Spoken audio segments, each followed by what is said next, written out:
আজ হলো Saturday 21শে March 2026। প্রথমেই কিন্তু ঘড়ি দেখিয়ে আমি ভিডিও স্টার্ট করলাম। Hello everyone, welcome back to my channel mix 516। আমি অনন্যা। অনেক দিন পরে আবার ভিডিও নিয়ে হাজির হলাম। তো আজকে শনিবার, উইকেন্ড, আর বর অফিস থেকে ফিরে ডিনার করছিলাম। ডিনার করতে করতেই হঠাৎ আমাদের মধ্যে প্ল্যান হলো যে আমরা বাইরে বেরোবো।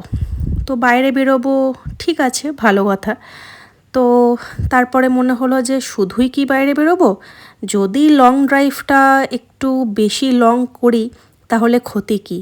তাই হাতের কাছে যেটুকু যা জামা কাপড় পেলাম ব্যাগের মধ্যে ভরলাম আর গাড়ি নিয়ে বেরিয়ে পড়লাম।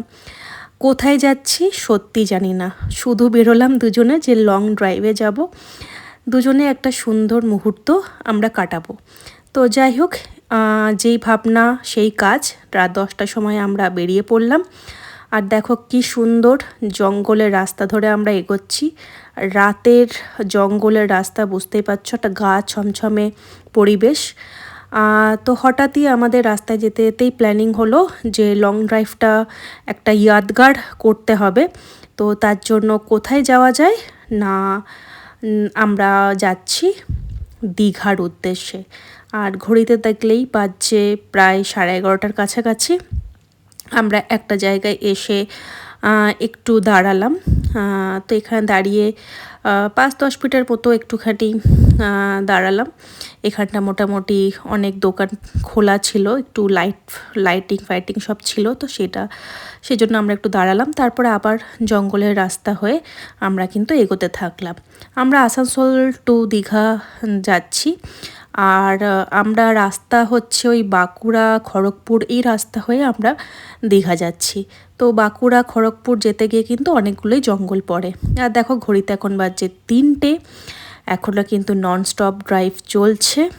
আর এমনিতেই অফিস করে এসে মুখ চোখ একবারে শুকিয়ে ছিল, কিন্তু মনে ছিল আলাদাই একটা জোশ যে না, আমরা লং ড্রাইভে বেরোবো। রাতে ড্রাইভ করতে কার না ভালো লাগে, তাই না? তো যাই হোক, সব কিছুকেই সাথে নিয়ে, মানে ক্লান্ত ভাব সব কিছুকে সাথে নিয়ে আমরা কিন্তু ননস্টপ ড্রাইভ করে চলেছি। হ্যাঁ, মিথ্যে বলবো না, মাঝে আমি একটুখানি রেস্ট করে নিয়েছিলাম, কিন্তু ওর তো আর রেস্ট করার সুযোগ নেই, ওকে তো ড্রাইভ করতেই হবে। তো যাই হোক, আমরা বেশ সুন্দরভাবে কিন্তু যাচ্ছি। আর কিছুক্ষণের মধ্যে কি পৌঁছে যাব আমরা। দেখতেই পাচ্ছ আমার মুখ চোখের অবস্থা, মানে একদম ঘুমে আমি একবারে যাচ্ছে তাই অবস্থা হচ্ছিল, বুঝতেই পারছো। তো তাও জোর করে চোখ খুলে রেখেছি যে না, আর একটু রাস্তা, এরপরেই আমরা পৌঁছে যাব। এইভাবে করতে করতে, দুজনে সুন্দর গল্প করতে করতে আমরা কিন্তু মোটামুটি, আমাদের আসানসোল থেকে দীঘার ডিস্টেন্স 300 কিলোমিটার প্রায়। তো 300-র কিছুটা বেশি এদিক ওদিক, তো যাই হোক 300 কিলোমিটার প্রায় রাস্তা আমরা কিন্তু পাড়ি দিয়ে দিচ্ছি।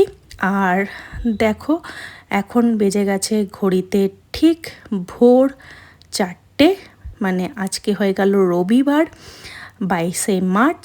তো আমরা দেখো পৌঁছে গেলাম দীঘা। ওই দেখো দূরে দীঘার এন্ট্রি গেটটা চোখে পড়ছে, সবাই দেখতে পাচ্ছ তো। চলো এরপরে দীঘাতে এন্ট্রি করি। ভোর 4টের সময় আমরা দীঘাতে এন্ট্রি করছি। রাত 10টায় আমাদের যাত্রা শুরু হয়েছিল, ভোর 4টেই আমরা দীঘা পৌঁছালাম।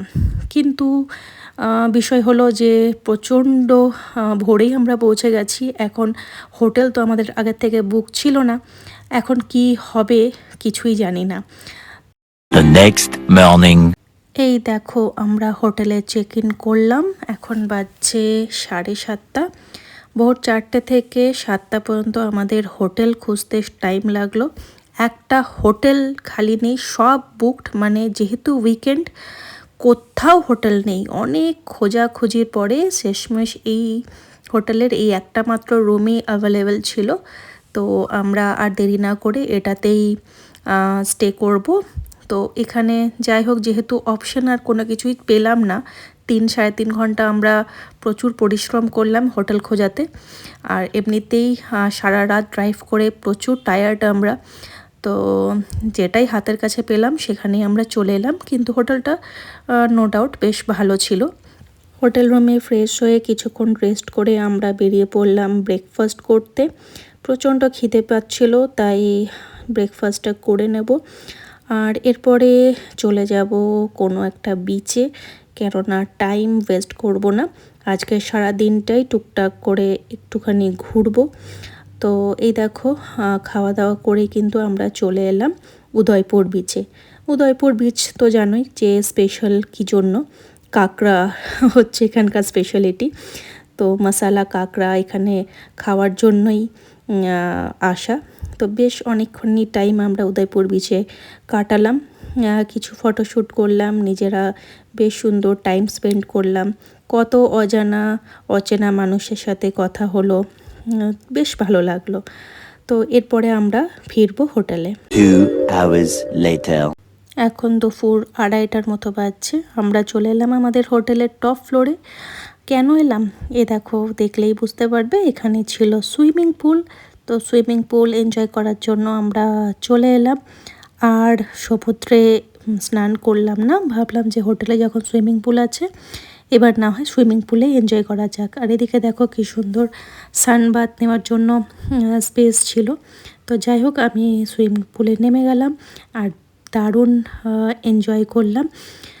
খুব সুন্দর ভিউ এখান থেকে আসছিল, এখান থেকে কিন্তু সমুদ্র দেখা যাচ্ছিল আর জগন্নাথ টেম্পলও দেখা যাচ্ছিল। মানে এত সুন্দর লোকেশানে ছিল এই হোটেলটা যে খুবই সুন্দর। অনেকক্ষণ টাইম লাগলো আমাদের হোটেল খুঁজতে, কিন্তু পেলাম যখন, বেশ দারুণ হোটেলই পেলাম। Later that same evening. এখন বিকেল 4টে 4:30টার মতো বাজছে। আমরা কিন্তু আবারও রেডি হয়ে বেরিয়ে পড়লাম। এখন আমরা যাচ্ছি জগন্নাথ টেম্পলের উদ্দেশ্যে।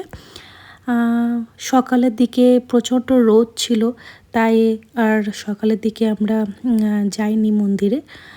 সকালটা উদয়পুর বিচেই কাটালাম, আর এই বিকেলবেলায় সুন্দর করে স্নান সেরে ফ্রেশ হয়ে আমরা যাচ্ছি জগন্নাথ টেম্পল দর্শন করতে। এটা হচ্ছে জগন্নাথ টেম্পলের একটা গেট নাম্বার 2। জগন্নাথ টেম্পলের কিন্তু অনেকগুলোই গেট আছে, প্রায় 5-6টার মতো। তো এখানে খুব সুন্দর ব্যবস্থা আর খুব পরিষ্কার পরিচ্ছন্ন। আমার তো খুব ভালো লাগলো। তোমরা কে কে জগন্নাথ টেম্পল দেখেছো দীঘাতে অবশ্যই কিন্তু কমেন্ট করো, আর আমাদের ভিডিও তোমাদের কেমন লাগছে সেটাও জানাতে কিন্তু ভুলো না। অনেক দিন পরে ভিডিও আপলোড করছি, আশা করি তোমাদের ভালোই লাগবে। তোমরা কিন্তু আমার সাথে যেমন ছিলে সেরকমই থেকো। তো এদিকে কিন্তু আমরা পা ধুয়ে তারপরে মন্দিরের দিকে গেলাম। মন্দিরটা অনেকটা জায়গা নিয়ে তৈরি, খুব সুন্দর মন্দিরটা, দেখতেই পাচ্ছ তোমরা। তো বেশ ভালো ভিড়ও ছিল, আর মানে সব জায়গাটাই খুব সুন্দর, বেশ ফটোজেনিক একটা পরিবেশ ছিল। কিন্তু হ্যাঁ, মন্দিরের ভেতরে ভিডিও ফটো অ্যালাউ ছিল না। তো যাই হোক, এদিকে দেখো বাইরে থেকে আমি ফুল মন্দিরটাকে দেখানোর চেষ্টা করছি। খুবই সুন্দর। আর দেখো এখন ঠিক সূর্যাস্ত যাওয়ার টাইম, কি অপূর্ব লাগছে দেখতে। তো আমি এখানে কিন্তু অনেকটা টাইম কাটালাম, একদম মন শান্ত হয়ে গেল।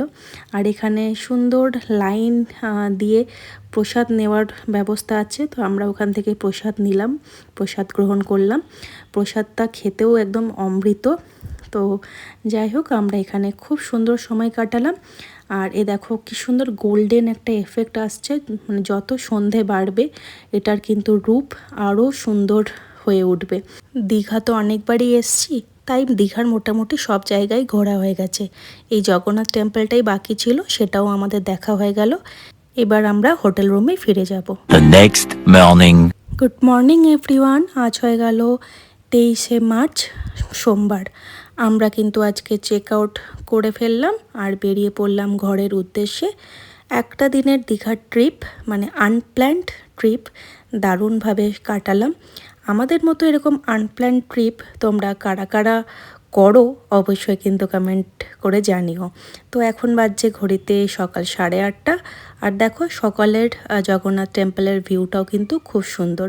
তোমরা কিন্তু আমাকে কমেন্ট করতে পারো নেক্সট তোমরা কোন জায়গার ভিডিও দেখতে চাও, তাহলে কিন্তু আমি সেই জায়গা এক্সপ্লোর করে সেখানকার ইনফরমেশন ভিডিও তোমাদের সাথে শেয়ার করতে পারি। তো দীঘার এই একদিনের ট্রিপ তোমাদের কেমন লাগলো অবশ্যই জানিও।